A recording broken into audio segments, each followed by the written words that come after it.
खबर महाराष्ट्र के नंदुरबार से है, जहां डिस्ट्रिक्ट प्लानिंग कमेटी के जरिए प्रकाश सिंहस्थ कुंभ मेले के लिए 5 करोड़ का प्रोविजन है।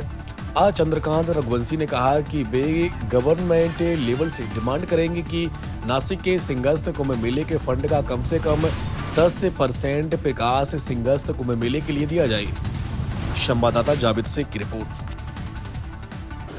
प्रकाशाला कुंभमेळ्याच्या दृष्टिकोनातून पूर्ण देशभरातले भाविक प्रकाशा येथे येतील आणि त्याच्यासाठी जिल्हा स्तरावर नियोजन सुरू होतं। एक मीटिंगचं घेण्यासंदर्भात मी महाशय जिल्हाधिकारी यांना पत्र दिलं होतं आणि त्याच्याप्रमाणे आज मीटिंग झाली। आज फक्त 5 कोटी रुपये त्यांच्याकडे जिल्हा नियोजनमधून केलेले आहेत। त्या 5 कोटी रुपयामध्ये सुद्धा गावकरी जे गावोपयोगी कामं सांगतील तीच कामं घ्यावी। कोणीतरी बसून कुठेतरी चेंबरमध्ये सांगायचं आणि हे करा, त्याच्याऐवजी गावाला प्राधान्य द्या।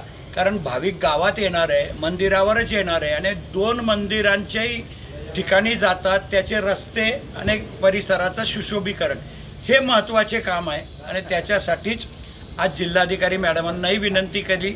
उद्या सकाळी अधिकारी जातील आणि गावकरी जे काम सुचवतील तीच कामं कुंभच्या याच्यामध्ये झाली पाहिजे। वरिष्ठ पातळीवरून शासनाकडनं सुद्धा निधी आणायचा प्रयत्न करतोय। आम्ही स्वतः सुद्धा एकनाथ शिंदे साहेबांना सांगितलं होतं की आपण जेवढा निधी नाशिकला देणार त्याच्या 10% निधी तरी प्रकाशाला द्या।